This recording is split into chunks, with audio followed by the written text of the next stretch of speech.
Luzon, Visayas, Mindanao at buong mundo. Ngayon ay Huwebes, February 27, 2025. Ako si Barbie Mulak at ito ang Balitang A to Z. Anong galing yung pinatay? Dito rin tumakbo yung pumatay, ha? Po, balikan po kayo lahat. Buksan na nga po lahat eh. Pagtugis sa suspect sa pagpatay sa Caloocan, nauwi sa komosyon. Pagsisimula ng impeachment trial ni VP Sara Duterte, may petsa na. Dagdag pasahe sa bus, hiniling ng mga bus operator sa LTFRB. Bus nahulog sa kanal sa Thailand. Hindi bababa sa 18 katao, patay.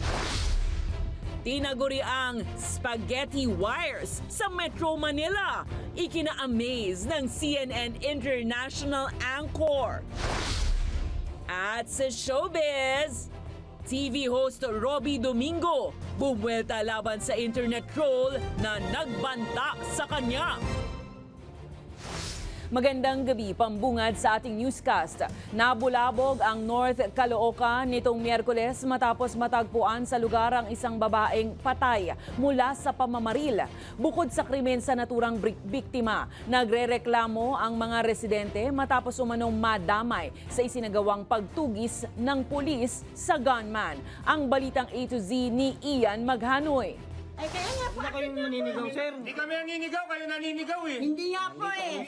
Viral ngayon sa social media ang video na ito kung saan maririnig ang mainit na pagtatalo ng mga pulis at ilang residente ng Barangay 178 sa North Caloocan City pasado alas 2 ng madaling araw nitong Miyerkules. Armado na mga dekalibring baril at mga flashlight ang mga pulis habang hinahalughog ang compound. Ay, sa amin, tinan nyo. Puwersahan daw pinasok ang kanilang lugar. Ang dahilan ng sagutan, ang umano'y iligal na paghahalughog ng pulisya sa compound nang walang bitbit na warrant.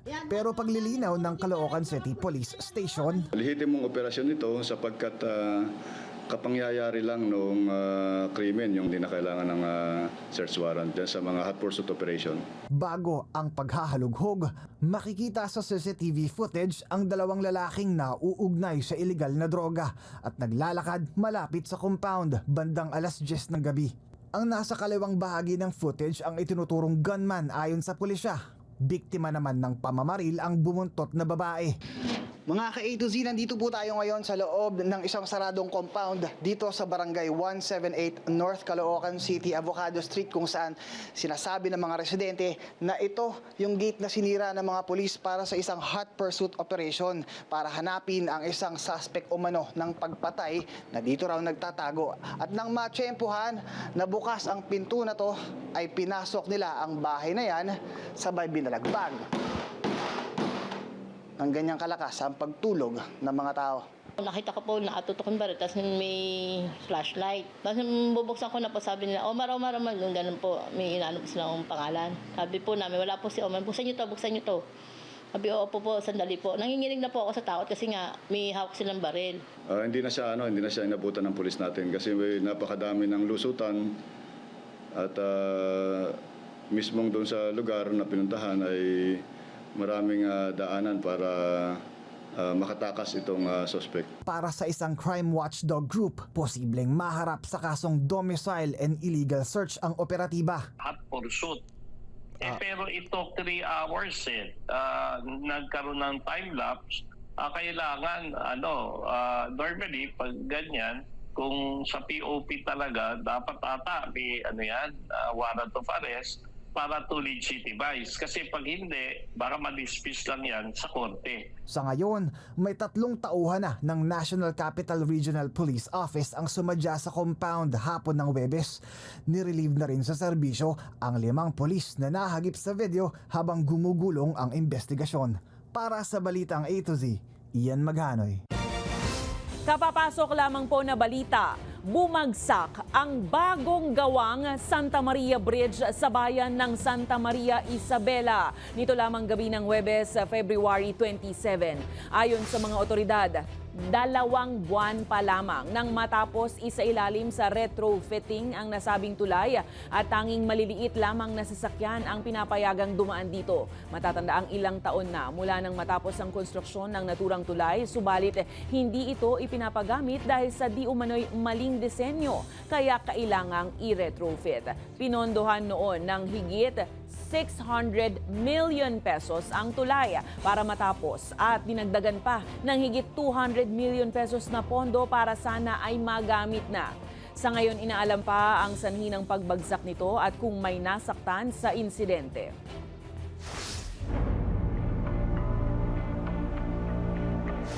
Naalarma ngayon ang Malacanang matapos mahuli ang 2 Chinese nationals na umano'y nag-espiya sa mga sensitibo at protektadong lugar. Kabilang na riyan ang palasyo ng Malacanang. Ayon kay PCO Secretary Claire Castro, hindi nila ito palalampasin at iniyak na paiigtingin ang seguridad sa paligid ng Malacanang. Samantala, pinag-aaralan naman ng palasyong panukalang bigyan ng Filipino citizenship si Lu Duan Wang na nauna nang tinutulan ni Senator Riza Ontiveros at binalaan ang lahat ng koneksyon ni Wang sa Pogo. Sinisisi ni Interior Secretary John Vic Remulla ang tinatawag niyang Pogo culture na lumakas umano sa ilalim ng Duterte administration kasabay ng kaso ng pagdurukot sa isang Chinese student sa Taguig City, Kamakailan. Ayon kay Remulla, may koneksyon sa Pogo ang parehong mga magulang ng biktima, gayon din ang mga dumukot sa kanya. Ayon pa sa kalihim, nagtatago sa Central Luzon ang mga kidnapper pero tiwala siyang mahuhuli sila kaagad. Tiniyak din niya sa publiko na kontrolado na ng Philippine National Police ang sitwasyon. That is the consequence of really the culture that Pogo brought us. That they had no conscience to what they were doing. And that it spilled down to their bodyguards because they were earning a big amount. Yeah. If their base pay was 50,000, they were earning 200,000 a month. Wow.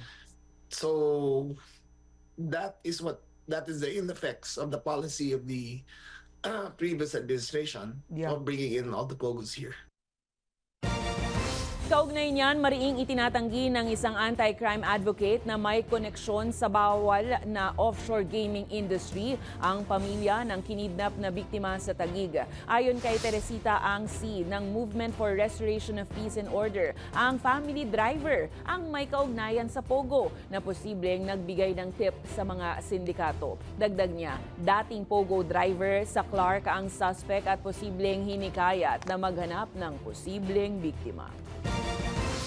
Bukas naman sa pag-aamyenda ng batas sa Pogo at SIM card registration ng Malacanang para labanan ng scams at iba pang krimen na patuloy na lumalaganap sa bansa. Ayon kay Palace Press Officer Attorney Claire Castro, dapat gawing harapan o face-to-face ang SIM card registration sa otoridad para matiyak ang seguridad at maiwasan ang pandaraya ng mga pagkakakinidlan na nagagamit sa ilang Pogo operation. Giit pa ng palasyo, naging daan din daw ang online registration sa maling paggamit ng SIM cards. Kaya patuloy ang text scams at nararapat lang na repasuhin na para maging epektibo.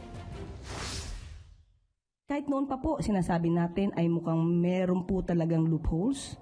Ang nasabi, maski na po yung batas ni sinabi nga po, ang pagre-register dito ay maaaring gawing online at ito ang naging sanhi ng problema kung bakit hindi naging maayos ang pagrerehistro at patuloy pa rin po ang mga pagrerehistro kahit po sinabi nila yung mga tao ay kahit mga monkeys ay nakakapagrehistro. So ito po ay talagang kung tutusin na ipaglapastangan sa batas natin. Pero mas maganda po talaga na pag-usapang mabuti paano maaayos ang batas nito.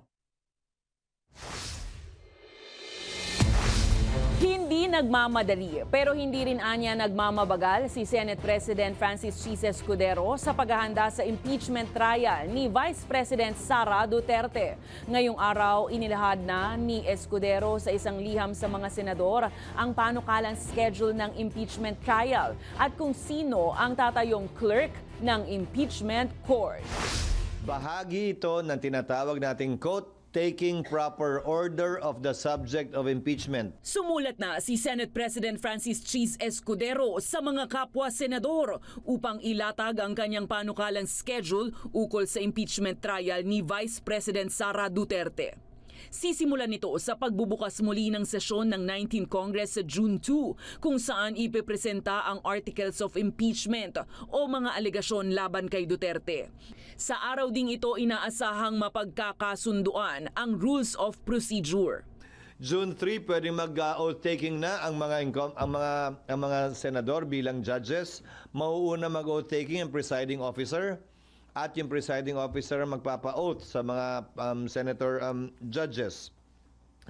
Pwede na rin pagkasunduan doon ang pag-issue ng summons. Sa June 14, nakatakdang mag-sine die adjournment ang 19th Congress pero inaasahan ng palitan ng pleadings ng magkabilang panig.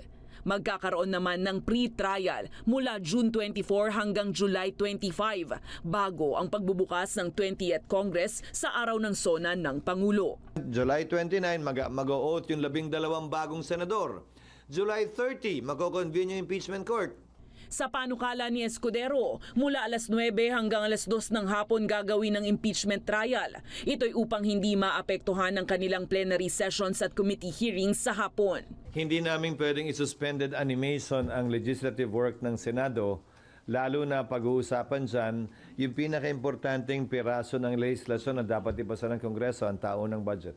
Itinalaga ni Escudero ang Secretary ng Senado na si Attorney Renato Bantug Jr. bilang clerk ng impeachment court na siyang mangangasiwa sa procedural matters.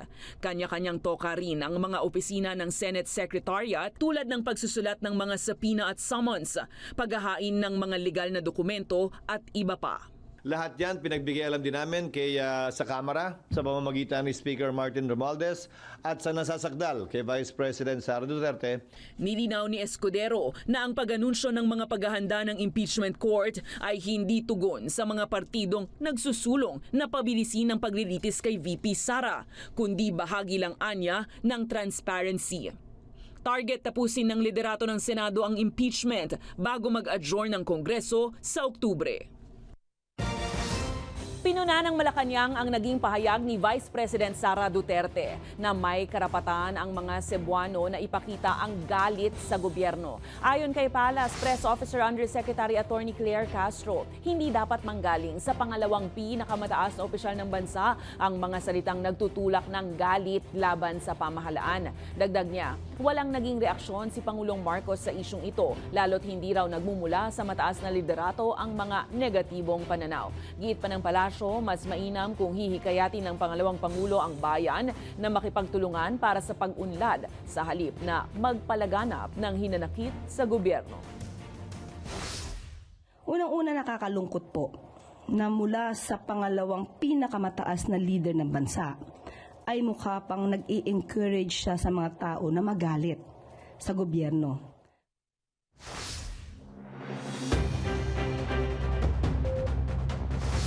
Matapos humirit ng umento sa pasahe ang mga driver ng jeepney at TNVS, humihiling din ngayon ang mga bus operator ng dagdag pasahe. Ayon sa grupo, patuloy na tumataas ngayon ang mga bayarin gaya ng spare parts, toll at pasahod sa kanilang mga driver at konduktor. Sa kanilang petisyon, 2 pesos ang hiling ng mga operator na dagdag pasahe para sa parehong ordinary at aircon bus sa Metro Manila, habang halos 2 piso naman ang itataas sa mga provincial bus. Tiniyak naman ng LTFRB na re-resolbahin ito sa lalong madaling panahon at handa silang magbigay ng provisional increase sa mga bumabiyaheng bus na magiging patas sa mga biyahero. Sinisiyasat na ng Philippine National Police ang umano'y leaked memo na naglalaman ng mga estratehiya para pagtakpan ang kontrobersyal na EDSA busway incident ng ahensya. Ayon sa PNP, bine-beripika pa kung totoo ang dokumento na nagsasabing dapat i-overshadow o agad takpan ang issue sa ticketing apprehension sa EDSA bus lane, tulad ng pananahimik ng mga tauhan at pagpapalakas ng positibong operasyon ng police regional offices para marihis ang atensyon sa issue. Matatandaang nadawit sa insidente si PNP Chief General Romel Francisco Marbil matapos sitahin ng Special Action and Intelligence Committee for Transportation ang convoy niya noong Martes ng gabi. Wala namang kumpirmasyon ng PNP kung totoo ang memo. Nakapagtala ng record high dividends ang Pag-ibig Fund na pumalo sa 55.65 billion pesos noong 2024. Pinakamataas sa kasaysayan ng naturang Home Development Fund. Dahil po dito, pumalo din ang dividend rate sa 6.6% para sa regular savings, 7.1% naman para sa mga may MP2 savings. Ayon kay Housing Secretary at Pag-ibig Chairman Jose Rizalino Acuzar, patuloy na lumalakas ang pondo ng Pag-ibig para mapabuti ang serbisyo sa mga miyembro na nagnanais magkabahay. Sa Chairman's Report 2024, inanunsyo rin ng Pag-ibig ang halos 68 billion pesos net income, mas mataas ng 36% kumpara nung nakaraang taon.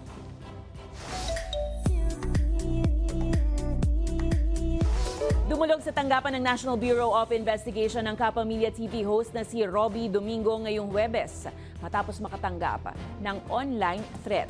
Sa Instagram, ibinahagi niya ang pag-uusap nila ni Attorney Jerome Bomediano ng NBI Organized and Transnational Crime Division patungkol sa paghahain ng reklamo. Matatandaang nagpakita ng pagkaalarma si Robbie matapos makatanggap ng mensahe mula sa isang netizen na nagbabanta sa kanya ng pambubuli o bashing o ibabash ang TV host kapag tinukso niya sa isa't isa sina Catherine Bernardo at Donnie Pangilinan na magsasama bilang mga bagong hurado sa Season 7 ng Pilipinas Got Talent. Mababasa naman sa post ni Robbie ang salitang accountability. Lumakas naman ang suporta ng mga fans at netizens na nag-uudyok sa kanyang maghain ng reklamo. Tiniyak naman ang paninindigan ni Robbie para sa responsableng paggamit ng digital space. Abangan sa aming pagbabalik, ilang survey firms sumapila sa guidelines ng resolusyon na inihain ng COMELEC. Hinggil yan sa paggawa ng mga survey ngayong halalan. At kaso ng dengue sa Quezon City tumaas sa higit 2,000 bilang ng mga nasawi. Pumalo na sa 11. Abangan ang kumpletong ulat sa pagbabalik ng Balitang A to Z.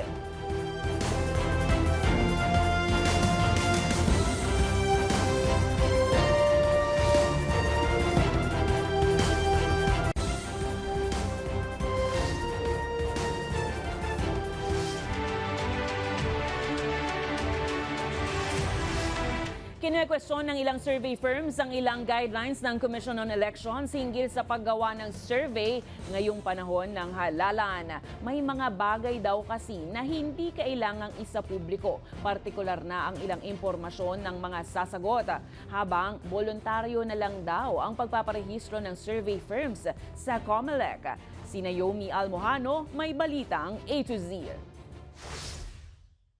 Magmula nang maghain ng kandidatura ang mga politikong nais manungkulan sa bansa, kaliwat ka ng mga election survey na rin ang naglipana. Kaya sa pagpupulong ngayong Huwebes ng Commission on Elections at ilang survey firms sa bansa gaya ng Okta Research, Pulse Asia, Publicus Asia Incorporated at Social Weather Stations, sinuri ang Resolution number 11117 na inilabas noong nakaraang linggo na naglalaman ng guidelines para sa pagsasagawa ng election-related surveys. Dito umalma ang ilang survey firms sa ilang bahagi ng resolusyon, gaya ng pagpasa ng comprehensive report kasama ang binayad ng kandidatong nagpa-survey, pati ang pag-disclose ng mga participant ng survey.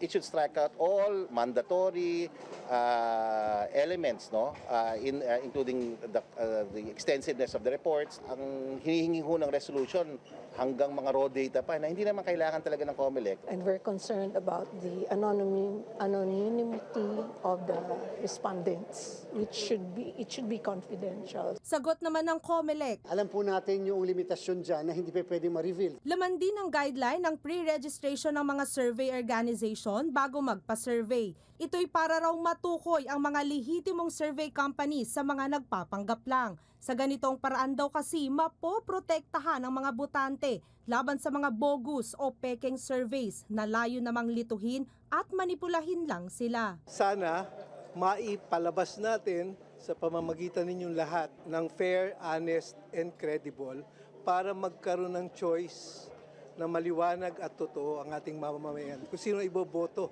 Pero imbis na mandatory, gagawin na lamang itong voluntary. Yung kasing pagiging mandatory na pagpaparehistro, pagka pinag-aralan talaga ng malalim, baka kasi ma-consider na tinatawag na prior restraint sa freedom of expression and freedom of speech. Wala naman daw issue ito sa mga survey firms, lalo't susunod naman daw sila sa mga patakaran. Gayunpaman, pinirmahan pa rin ng komisyon at ng survey organization ng Pledge of Commitment matapos mapagkasundo ang ikonsidera ang pag-amyenda ng sanctions at ano pang mandatory reporting. Para sa Balitang A to Z, Naomi Almojano. Napagpasahan na ng ABS-CBN Corporation na ibenta sa Ayala Land Incorporated ang 30,000 square meters ng kanilang pagmamay-aring property sa Quezon City sa halagang 6.2 billion pesos. Ayon sa ABS-CBN, mananatili ang kanilang operasyon sa natitirang 1.4 hectares ng lupa kung saan iko-consolidate ang kanilang mga opisina at TV studios. Sa Memorandum of Agreement, installment na babayaran ng Ayala Land ang property at gagamitin naman ng ABS-CBN ang kikitain dito sa pagbabayad ng mga utang sa bangko. Kasama sa deal ang ilang kondisyon, kabilang na ang clearance ng Philippine Competition Commission. Pinag-aaralan ngayon ng Land Transportation Office ang direktang pamamahagi ng plaka sa car dealers para mabilis ang proseso nito at maiwasan ng pagtuturoan at hanapan. Ayon kay LTO Chief Assistant Secretary Vigor Mendoza, mismong mga car dealer ang nagmungkahi nito. Nakatakda siyang makipagpulong sa mga kumpanya sa March of 5 para plantsahin ang kasunduan at simulan agad ang pilot testing. Sakali namang maging epektibo, ipatutupad ito sa buong bansa. Sa ngayon, inilalabas ng LTO ang bagong plaka para sa bagong sasakyan sa loob ng 5 araw. Alinsunod sa hamon ni Transportation Secretary Vince Dizon na pabilisin ang proseso sa loob lamang ng 72 hours.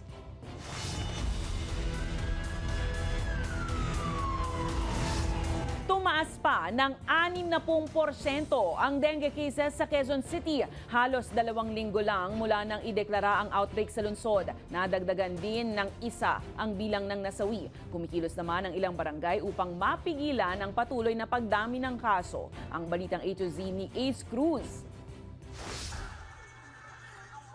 Hindi nawawaglit sa paningin ni Nanay Gina ang kanyang 6-month-old na anak habang pinapatulog sa hapon. Ito ay para matiyak na hindi makagat ng lamok, lalo't patuloy ang pagtaas ng dengue cases sa Quezon City dahilan para ideklara kamakailan ng outbreak. Sa datos ng QC Epidemiology and Surveillance Division, 69 ang average cases ng dengue sa lungsod kada araw. Kung yung mga bata po, yung mga delikado po sa dengue, ganun. Lalo yan? Opo, baby pa po. Kasi tas marami pa po mga bata dito sa loob. Paggabi po, naglalagay po kami ng katon po para iwas sa lamok.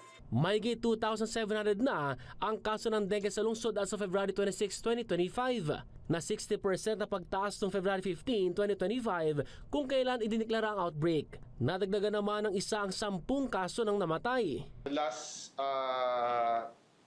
14 days, nakapag-test na tayo ng more than 1,700 tests. And then 8% on nag-positive sa NS1. So ganun kataas yung positivity rate. Kaya't payo ng mga eksperto, early detection ang sikreto para hindi humantong sa severe dengue. Nilalagnat ang bata ngayon na meron tayong outbreak ng dengue sa Quezon City. Mag-entertain na kayo na baka ito ay dengue. So dadaling ko na ito sa doktor para ma-assess ng doktor. Malaking tulong din ang programa ng ilang barangay kontra dengue, gaya ng lumang gulong palit-halo block ng barangay Matandang Balara na napabilang sa mga barangay na may mataas sa kaso ng dengue. Yung mga lumang gulong na hindi na-dispose ng maayos at yung iba ay ginagawang pabigat doon sa kanilang mga bahay sa bubungan, yun ang pinamumugaran ng mga lamok at pinangingitlugan. At yun ang pinakamalapit na dahilan kung bakit nagkakaroon ng dengue sa isang lugar, sa isang komunidad. Umaasa naman ng LGU na bababa ang kaso ng dengue pagsapit ng Abril. Gayunman, pinaghahandaan na rin ang second wave ng dengue pagpasok ng tag-ulan, kabilang na ang pag-procure ng karagdagang test kits at paglalaan ng pondo sa patuloy na anti-dengue campaign. Para sa Balitang A to Z, Ace Cruz. Sa Quezon City pa rin, pumalo na sa 46 ang naitalang kaso ng tigdas sa lungsod simula January 1 hanggang February 24. Ayon sa QC Epidemiology and Surveillance Division, higit 171% itong mas mataas kumpara noong 2024 sa parehong panahon. Babala ng City Health Department, lubhang nakakahawa at maaaring maging delikado ang tigdas lalo na sa mga bata. Sakaling makitaan ng sintomas na lagnat, sipon, ubo at skin rashes ang inyong mga anak, agad pong magpakonsulta sa pinakamalapit na health center at iwasan na ang pakikisalamuha sa iba para maiwasan ang hawahan.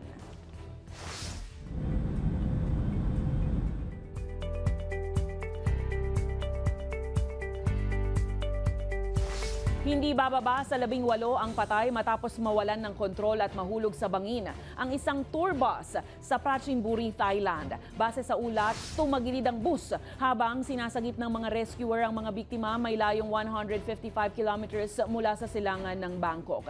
Nakiramay naman ang Prime Minister ng Thailand sa mga pamilya ng nasawi at sinabing iimbestigahan ang naging sanhi ng insidente. Ayon sa World Health Organization, pang-siyam ang Thailand sa pinakamaraming road deaths sa buong mundo dahil sa mahinang pagpapatupad ng vehicle safety standards at hindi maayos na mga kalsada.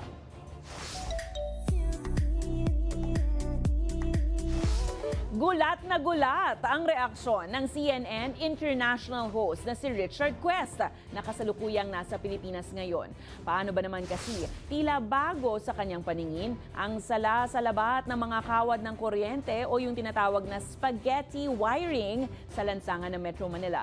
Sa Instagram, ibinahagi ni Quest ang video niya sa Mandaluyong City habang nakatitig sa buhol-buhol ng mga wire. Takang-taka siya kung paano raw ito gumagana at paano raw mahanap ang isang sirang linya mula sa gulugulong mga kable. Paano nga ba? Agad namang umani ng samot-saring reaksyon mula sa netizens ang curiosity ni Quest sa kaganapan sa Kamaynilaan. Samantala nasa Pinas si Quest para sa isang documentary production sa Masungi G Reserve sa Rizal. Look at all these cables, thousands of them, intertwined like one big bowl of spaghetti. Susunod, Kim Chiu, binisita ang kanyang matalik na kaibigan na si Chris Aquino matapos muling magpakita sa publiko. At Alexay Lacad, stunning sa kanyang birthday photoshoot. Manatiling nakatuto, kayo ay nanonood ng Balitang A to Z.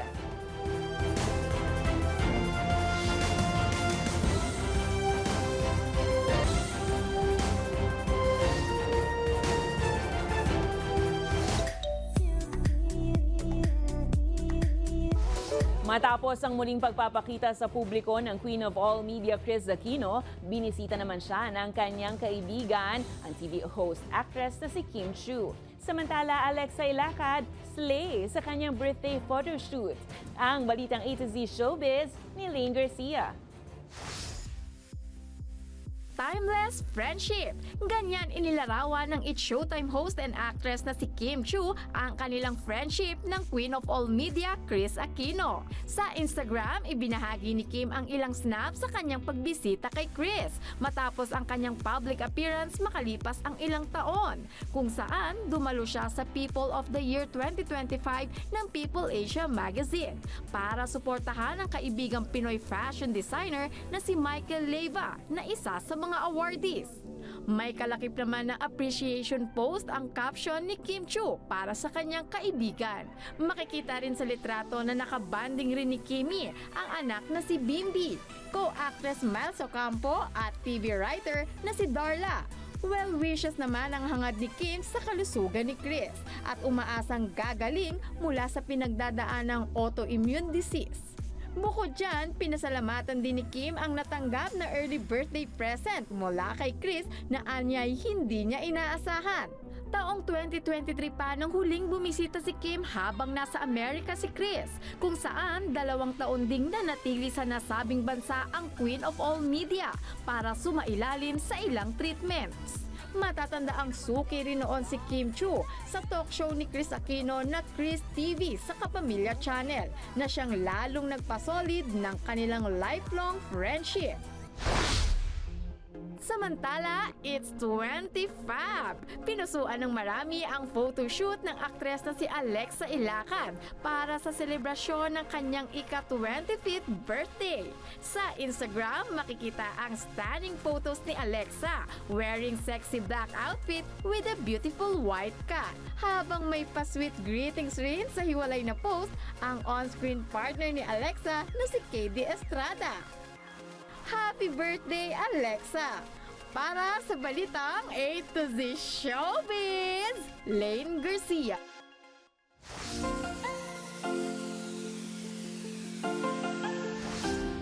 Enticing nga naman o magandang tingnan kung ang inumin mong kape ay may maayos na presentasyon. Pero paano nga kung maiksi o kulang sa pasensya ang barista? Tara't maki-GV sa video.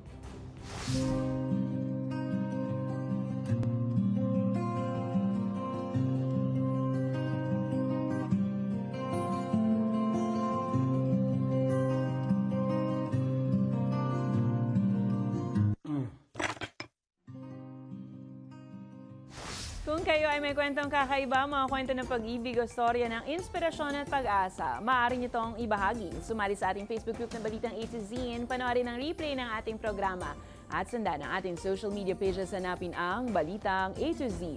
Ang ating pabawang quote of the night ngayong Huwebes ay mula sa author at aktivistang si Charlene Caruthers. Ang sabi niya, walang kusang ibinibigay na kapangyarihan. Kailangan itong ipaglaban ng may pagkakaisa. At yan po ang mga balita at impormasyon, mga kwentong may dalang inspirasyon na tinutukan ng Balitang A to Z. Ako si Barbie Mulak, maging maalam, makialam. Magandang gabi sa'yo, Pilipinas!